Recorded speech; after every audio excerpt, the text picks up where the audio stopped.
dance make its way into Singapore? I remember that when I was 4 years old, that's like in '87, I already saw a lot of b-boys dancing. I used to live in Marine Parade area, but the nearest mall was Parkway Parade. Then there were a lot of b-boys there, like they would just like practice, they would just dance and whatever. But after a while it died because it was mainly gang related. Then there was a resurgence later. But I think that it didn't really completely disappear. It was more of a very, very underground thing. It was kept alive by, I think, in part due to the skate culture, because a lot of skaters, a lot of those skate videos actually had breaking inside.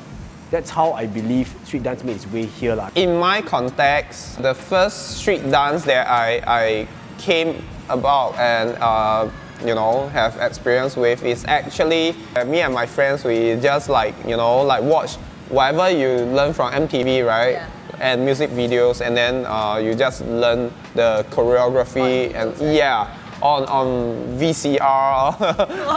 Yes, VCR and TVs. Like I would see, like for example, MTV Music Video Awards when I was like in primary school, and then you would see like MC Hammer, and then you will see like certain dance breaks. Then they will just do a lot of street dance moves, and it was quite cool. So I think that's how it basically made its way here to Singapore. Whatever we saw from TV, we would just, probably emulate it.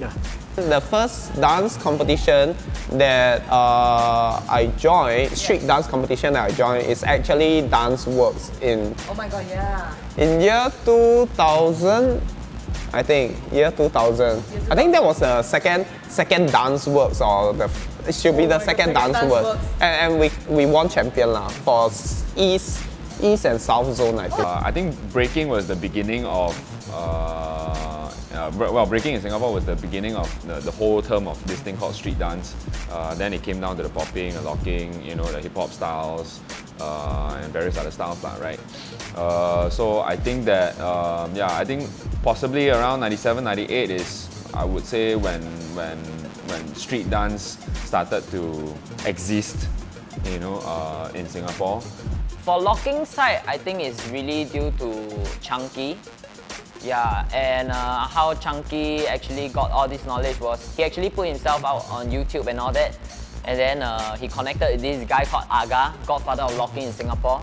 So main guy, and then he went to Taiwan to look for him, and then he pulled the resources here. I think based on what I know, like in the 90s, right, there were a lot of people in the commercial side doing what was supposed to be like hip-hop back then. So I think that was like really the first contact of how, in a way, like the influence, like a little bit of locking, a little bit of like b-boy, a bit of everything, So I think that was the first contact. And then of course got people like Ben, Michael and all that who brought the funk styles in. And then Bryan also, whacking and all that. How and why did you start dancing? I started dancing because I wanted to be accepted. I started dancing because I was hanging out with these people at Century Square. And I used to play DDR a lot, like every day, bro. I chong DDR, I chong Big Mania, I chong King of Fighters.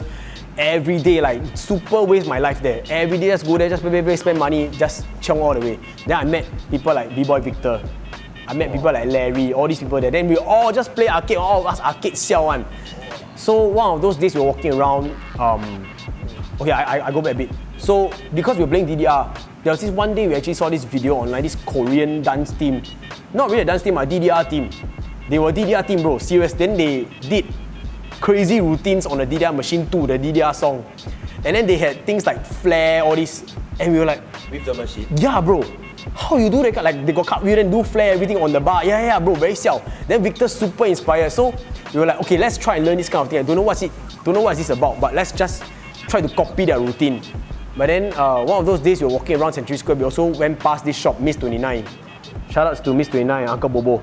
It's because of you, bro, really. We were just walking around and we saw that Miss 29 was playing this video tape, like this VHS tape of this skate tape. And then we were just wasting time because we got no money, nothing to do, then already spend money, play game, no money to eat, right? So we just watched the tape. Then halfway through, right, we saw, got breakdancing inside this video. So I walked in and I asked Uncle Bobo, how much is it to sell me a copy of this tape? So it was $20. So all of us share money, right? We bought this tape. Then I brought it home, and then I started to make duplicates because my father had this dual VHS system, right? He could just make duplicates. So make duplicates. All of us share this tape, right? And then we started to watch that breaking segment, and that was where I first time saw in my life what popping was. That was my first time, and then after I was like super inspired. So I did try to break a little bit, but I just felt like it didn't agree with me. But when I saw that person in the video, wow, do all this wave and the gliding, wow, damn bloody cool. And I was like, oh my god, this is so cool, right? I wanted to learn, and I wanted to be a cool person. I wanted to be accepted because I thought, wow, this will help me be accepted, you know. And I didn't know that guy was Mr. Wiggles. Basically, I was actually skating first. Then in some of the skating videos that we used to watch with my friends that had some breaking in it. So me and my friends, usually after skating at Bishan Skate Park or Jurong or Bedok, we would just take off our skates and then just try some breaking. It's my ex, I don't know how many ex too. Girlfriend, friend, classmate, know that I was dancing, like breaking. Then he's like, ask your boyfriend to join. So it's like the school talent time. So like, okay lah, join. I don't know what this talent time thing. Just join. And then, yeah, we competed. Last time got the house, like blue house, yellow house. I was in the yellow house. Then we won. And after that, like, wow, like I achieved something. And okay lah, then not bad. I just try more into this dancing style, learn choreography, blah blah blah, and then it like snowball, like more things. Join competition, win, achieve this, achieve that, meet more people, and it was like that lah. But it was in secondary 2, Sec 2. My ex-girlfriend's friend asked me to join, so that's how I started dancing. Yeah, correct. That's how. No, and also because I saw Michael Jackson on the LD. You know, last time, now we got VCD, right? Now we got LD, very big one. Well, firstly, the discs were heavy, weighing about half a pound or a quarter of a kilo each. They were also cumbersome and more prone to damage if mishandled than VHS tapes.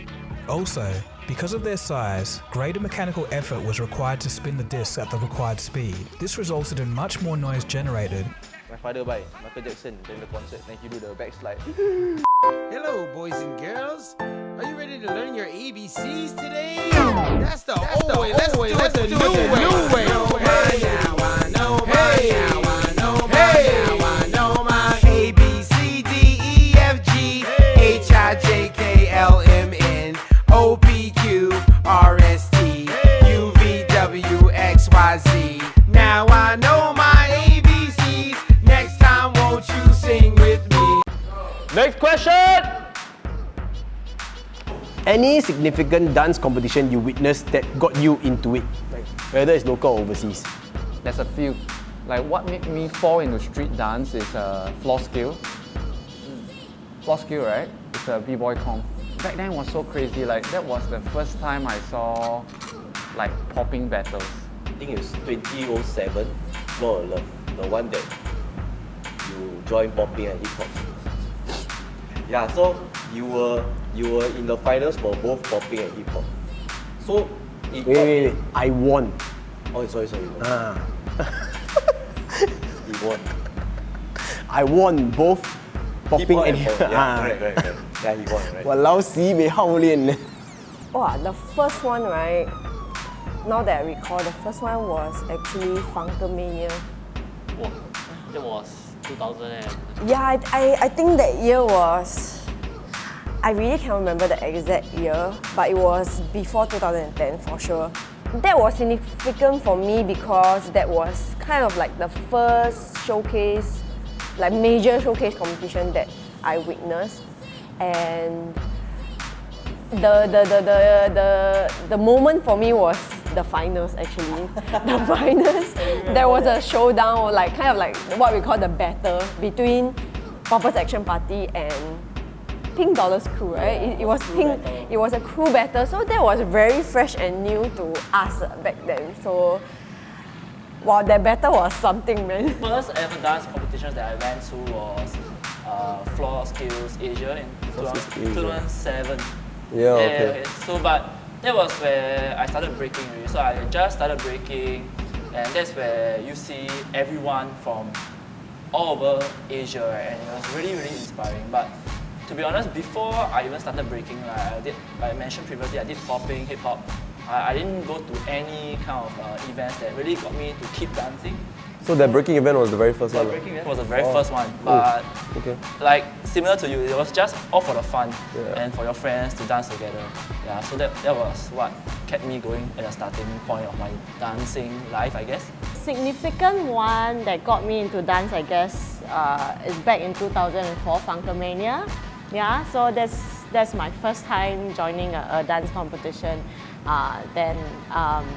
To got me into dance, the local one, I guess that's the one. And to really motivated me was 2007 when we won the Suntec dance and we went to Battleground. So that was the one that really pushed me harder to move on. Yeah. So the second question would be, what was the first local street dance competition you've witnessed and which year? So I started dancing when I was 15. And then it was a Teacher's Day competition. Cool. Yeah, so using the same item, we went out to this youth park competition. It's called Utopia. Yeah, so crazy. Yeah, that was the first competition I saw in Singapore. That was the first one I joined, and that was the first one I That was in 2003, 4. Wow, okay. I guess it's when I came back from Perth. So that's when I met Chris Su. So he started off the Floor de Love. Yeah, so I guess that's the first one that out of nowhere, I just like, okay, why not just join because it's my friend. And yeah, so I guess Floor de Love, when was that? Probably. 2007. Yeah, so I guess that's the one that I witnessed in Singapore. Yeah. I think the first, not really at first lah.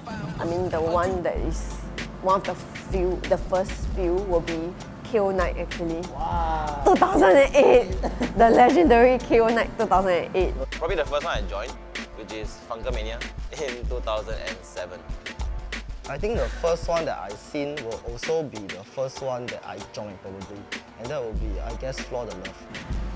So out of this, or apart from this, are there any other significant street dance comps to you that stand out to you? I think you just answered all the questions on the paper. wait. No, but there is one significant one. I think that was like that bam for me was the Floor de Love. The one at PA, People's Association. Actually, you know what? It's before that. It's KSDP. It's called Korea Singapore Dance Project. That was before Floor de Love. Yeah. Back then, I also think... by Chris? Yeah. Hey, shout out to Chris Su. Okay, Chris Su, yeah.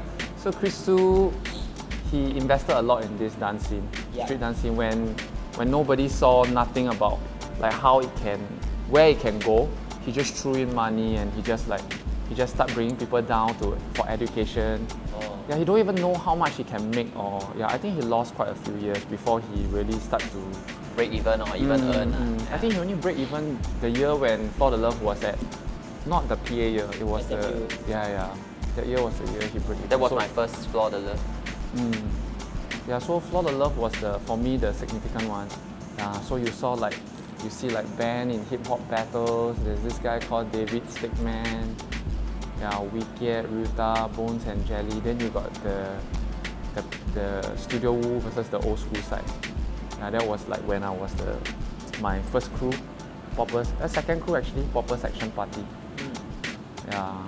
That was the Studio Wu versus old school side. So I think it was the battle competition that really got you into just got your engine running in a sense.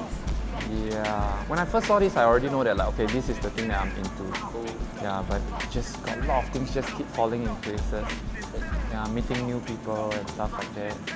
That was significant for me because it was like the first battle that we had. I don't know if it's the first lah, but for us, it was the first battle competition that we joined. Yeah, so KO Night really meant, it was kind of like a stepping stone for a lot of us actually. A lot of us freestyle street dancers, yeah. KO Night organised by Old School was also pretty outstanding because for the first time I saw this battle in an arena, like a wrestling stage, and then overseas guests come down to judge. So it was pretty huge. I think last time also, man, it's for not the very amount of people doing street dance. It's not common and then it's suddenly so big. Like, what? Yeah.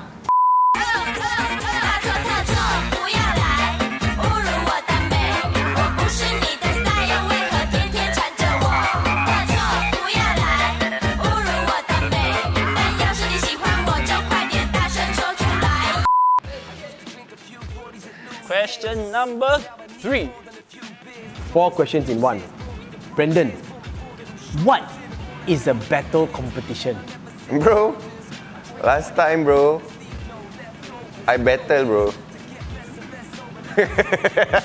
Some more. A battle competition to me would be live music, so it is not preset music, that's one. It would be 2 opponents that go head to head together, and it's purely freestyle. Wouldn't be the most accurate word because some people do have pre-planned sets, even in battles, But it will be a lot more spontaneous and more on the spot. So battle competitions basically is just 2 people going head to head. The reply and answer. Cause I know back then, like maybe like many years ago when like street dance came about, hip hop came about, like when they say battle on the streets, they really like just keep on going. You do you. Okay, battle is something about you do you. You lose, you go home and train. You train your flavor, your style, your Whatever you need train on. Yeah, basically it's more you. Yeah, like it's your life. Your journey. Also, when I'm younger, I also battle, but not dance. Digimon battle. What is a choreography competition? Showcase is more like a organized, it's choreographed. Okay, it can be a message. Okay, this is something that maybe sometimes a battle can't do. And it is more layman friendly. If you have an idea, stop.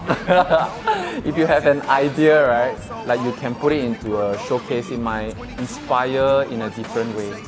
Pre-planned music already, so it's preset music that you pick, and thinking of choreography or coming up with a routine that fits specifically to this music, and then you perform to a set of audience where the judges pick you or select you on winning based on your choreography and based on how you use your choreography to the music that you also chose. You have your creative input into an item and then you put it on stage. Whereas battle, right, is like, I mean, you still can have like different concept in a battle, but choreography has more, I feel, in my opinion, has more of a creative process where you have more time to prep for the competition and then you put it on stage. Okay, next question. Which do you prefer? Battle competition or choreo competition? Like, and which why? one will I join? Which one you prefer? Honestly, I don't have a preference. You don't have preference? I feel Everybody has this concept of like, oh, if you freestyle, that means you cannot do choreography. And then if you do choreography, it's going to be tough for you to do freestyle and all these kind of things. And I think that is something that me and Zai are trying to bridge the gap about, you know, to actually, what do you call that, to be balanced in both sides of the world, both in choreography and freestyle, and constantly, push yourself in these 2 elements. Yeah, because I think that if you do good in your freestyle, you can apply that technique in your choreography. And when you do good in your choreography, you can actually make good sets into your freestyle. So in any ways, it still benefits one another and it's a win-win situation for both sides. Yeah, both is dance too. And both me and Zai are always encouraging our students that if you feel stuck in any of the other 2 elements, you go more on that side. And if you're stuck in battle, like freestyle, and you're not feeling it, then you go a little bit more on choreography, try to create something and all these kind of things. If you're stuck in creation, you keep repeating the same moves, and then you go to freestyle so that you can explore a little bit more of your emotions and improvs and all this kind of thing. Like you cannot prep for a battle, you know what I mean? Like you hear the song, then you want to prepare something first. It's more of like fire! That's why I said the battle is a fight. Choreography is more preparation. I feel Because you are so versatile. yeah, no. Okay, it really goes with the phase of your dance. Like there are times where I really like had enough of choreography. Because choreography is concepts and ideas, right? Yes. So there are times where like you already churn out enough ideas, you're a bit dry already, you know, then you want to go into exploring yourself. And once you explore yourself, when there's a battle competition coming, you feel like that may be a time where I want to join. But there are times where you got inspired and you have content that you want to share, and then you feel like, yeah, there's time that, and then there's a choreography competition, that's when I want to join choreography competition. Like depending on which stage you are in the dance. It's not like one after another, it can happen at the same time. True. And it can happen again, you know. Yeah, so understand. If you really love dancing, I guess that's for you also. You join battles and choreo so many times. Right? So like, how do you even choose? So if we were to be asked, I think I would choose the same for you. Yes. Right? Okay. How about, is there a segregation for the battle and choreo scene? Is it in Singapore? Okay, locally. Segregation. Your own opinion. In Singapore, everything is segregated. We need alcohol. Just kidding. Sure. Yes, I think right now there is too big of a segregation. Well, because I think the values are really different. Like let's say like for people who battle and freestyle more, we're more like, okay, it's more about adapting on the spot. Whereas for choreography, it's like what I mentioned before, you have time to like plan everything. But I think because both are very different, then you have both difficulties as well. Both very different kind of difficulties as well. Because for me, it's like someone who freestyle more, and when I actually do choreo, I find it a bit more challenging because like catching steps, it requires a whole different skill set. So I think unless the individual does both, then it's very hard to merge and like connect, because the other individual will be like, oh, I think what we do is hard, and the other group will be like, no, I think what we do is hard. Whereas I think both of them are, they kind of push you in a different growth aspect. I think I like both. It's just like it's hard to focus on both at the same time. Hence the gap now. Singapore, everything is segregated. Like all your little like towns and everything, and then like. You know, like everything we do is like, oh, you're either a dancer or a singer or a musician or a songwriter or something. You can never just be an artist. Fun fact, yeah, okay? So the thing is like, yeah, everything we segregate. So in dance also same. Even if I'm a popper, right, I have to be a choreo popper or a freestyle popper. Does that make sense lah? Female popper. Male popper, bi popper, ugly popper, old popper, whatever fat popper, yeah, or popper. Okay. Party popper. Yeah. Okay, so very anyway, yeah. So everything got segregation, man. So I feel, what's the question again? Is there segregation? There is. Okay, there is. Okay. Why? Based on your own opinion. Because to understand things, right, it's easier to segregate. Like say, okay, I want to learn dance. Like, wow, you can start anywhere. You can be this or that or this or that or that, right? But we segregate so that, okay, so you don't like feminine style. I'm not saying feminist or what. Don't like feminine style. So half the story gone. So okay, focus here. I like hip hop music. Okay, this. I like moving like this. Then you got more and more labels that help you to zone in on what you really like. Yeah. So I think labels help you to find and learn things. Focus. But then, at the end of the day, after you learn, right, you want to do the thing, right, labels actually stop you from doing more than you can do. Which I think that's the good and bad thing about labels. Yes and no. Like I said, I think it's more of the lack of perspective, lack of understanding, lack of knowledge. You need to have an open mind. You need to have an open eyes. You need to have open hands. What I'm trying to say is, you don't just say something that you heard from someone, and you don't just preach something that, you know, just because this guy said and because he is some pioneer dancer from somewhere. If it doesn't make sense, it doesn't f***ing make sense. You know what I mean? Like, you need to think for yourself. Oh, because you can't freestyle, you're not a dancer. That's disrespect, man. Like, you need to understand how I work, and we need to understand each other, like how different people work. Dance is still dance. Dance is movement. Movement according to music. You can freestyle, you can do hip hop, you can do ballet, you can do jazz. It's still movement with music. You know what I mean? Like, you can't just say that, oh, you can't freestyle means you're not a dancer. Then I say, if you can't choreograph, then you cannot go inside the studio. Wrong what? You know what?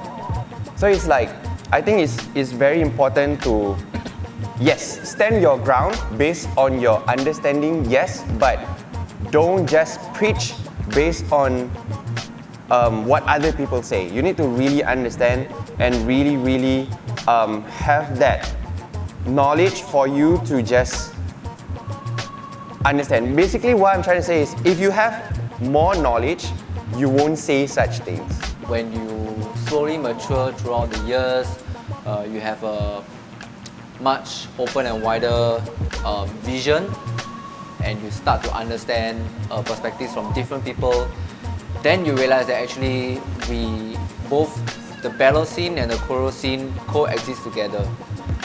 There's no way that only the battle scene will exist for a period or followed by the choreo scene. Like, there's always trends. So usually it just, shifts over to either side. But I believe both of them coexist together. Okay.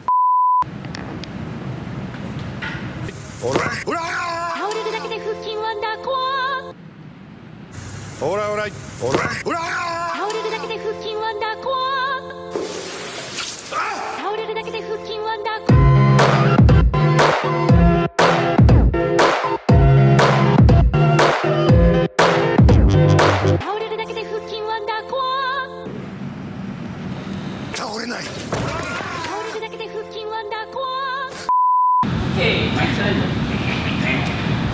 Hit me! Are you gonna cut this, please? Don't cut it. Baby! Keep it raw. Everything remains raw. Okay, so Jean. Yo. NRJY. 牛人艺. JNRY. JNRY, yeah. What were dance competitions like back then?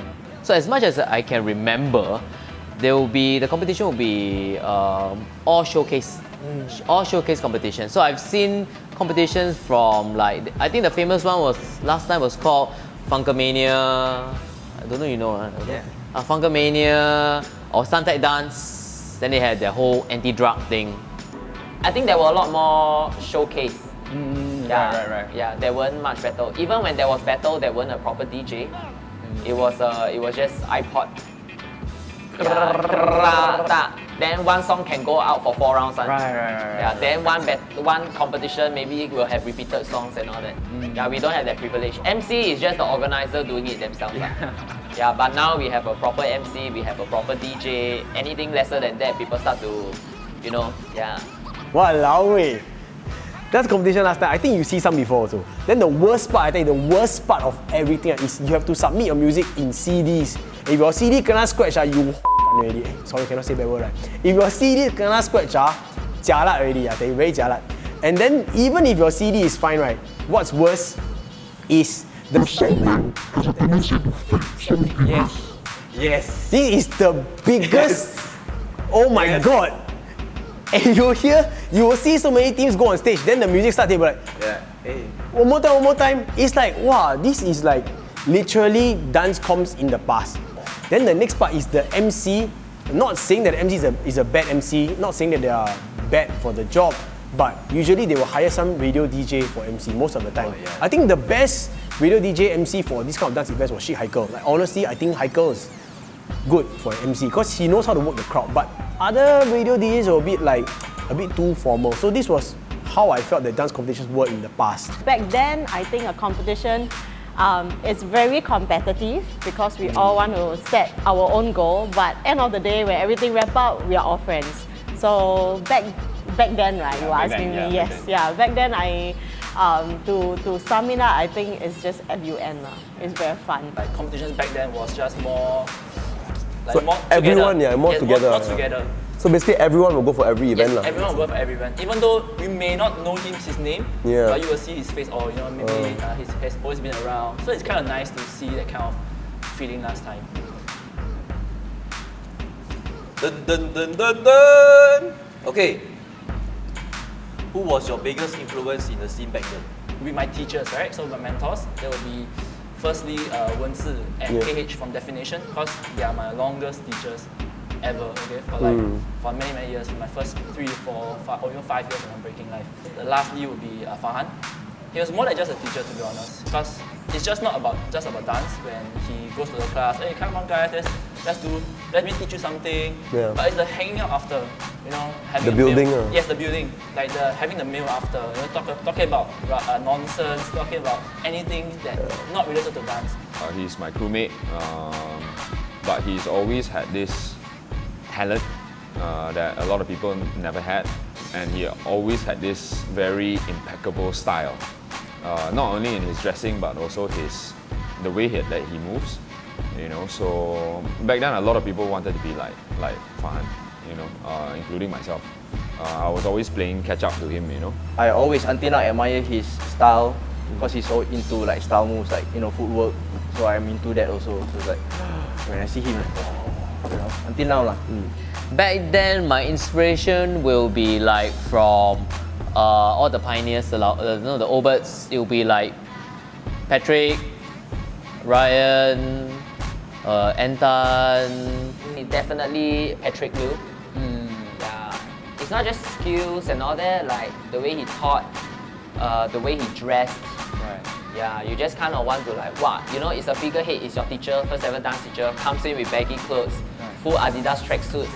You see that in a Step Up. No, Step Up wasn't even there yet. You saw that in 4-1 or not, the Adidas? Got 4-1 side.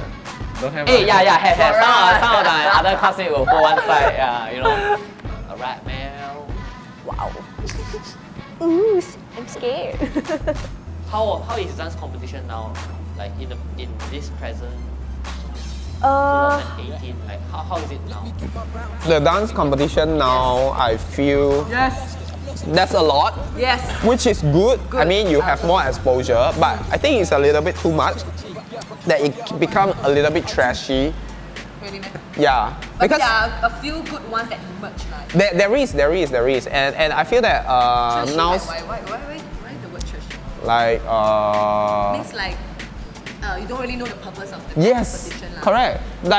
Like what's exactly is the purpose for the competition to be created, to be there, and then what kind of winning team you are looking for, or are you creating a dance competition just so that you can entertain like the crowd and then have more crowd visiting your shopping center venue or something like that, Too easily accessible for people these days that people don't cherish. So actually it's like, and maybe to me personally, competition is not as fun anymore because back then, all our friends are still in the scene.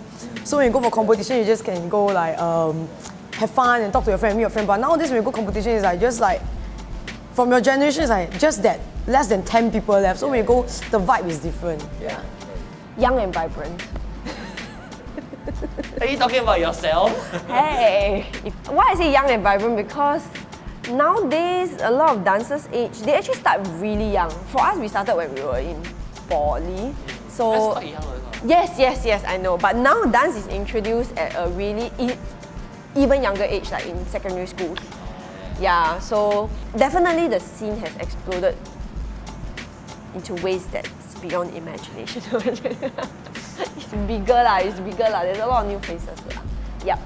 Dance competitions nowadays are very template, right? I think after having more than a decade of like dance competitions, the way that dance competitions are being run is very, quite standardized now. There's usually like a standard format when it comes down to battling and whatnot. Usually it's like tournament style, knockout elimination kind of thing. Some bigger organizations are trying to do like point systems, where there's live scoring and stuff like that, and the judges actually have to go through a curriculum to learn how to use the scoring system before they're allowed to judge.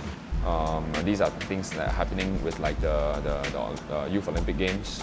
R16 used to be one that had their own system.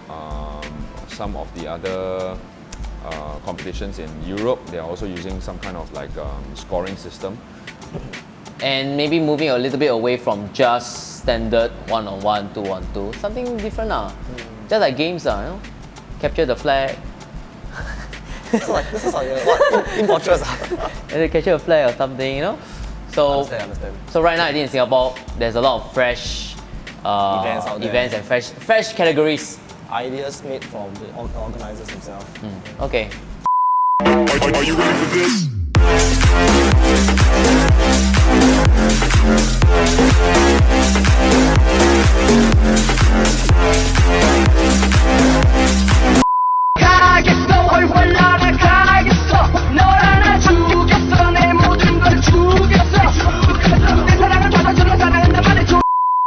Dancing face. I feel that whatever we are facing now is due to lack of communication between the younger generation and the older generation. Like, I honestly feel that is the problem. And things like having too many opportunities is a good thing, but a bad thing at the same time. And then I think there is a lack of self-respect and discipline among dancers. I think it's a lack of communication. So what I mean by lack of discipline, like or commitment issue, things like that, or too many opportunities. Like you have dancers telling you that, oh, I cannot make it for rehearsal now, I got another training for another prep. Like back then we knew that commitment is commitment. If you're committed to doing one thing, you're gonna leave that slot free forever. Yeah, because that's you true. have to commit to that. If you are a judge, for example, then make sure you have the right knowledge before you step into the competition and judge a piece. You know, like that's how I feel because now the dance genre has increased so much, right? That if that's why when I say that like a lot of the competition loses its the purpose. Yeah, because there's so many different dance genres, right? And then if you get a judge that don't even have the necessary skill set and knowledge to the different type of dance genre, how are they going to judge? How are they going to do their job properly? And the results, right? The competition results will determine how people is going to train and you know, choreograph and enjoy competition. It will affect their decision making, you know, and yeah, in the dance discipline in future. So to me, this is a problem, and this is a problem that we need to solve right now. I think one of the main problems is like what you said, too many competitions, and then people start like they start taking for granted. So it's like, oh, if I don't see you today, I'll see you tomorrow anyways. I'll see you next week anyways. So it has lost its spark to like the competitive element is just for the sake of it. Yeah, just like to just crown a new winner, to just see who wins, but there's no real growth anymore.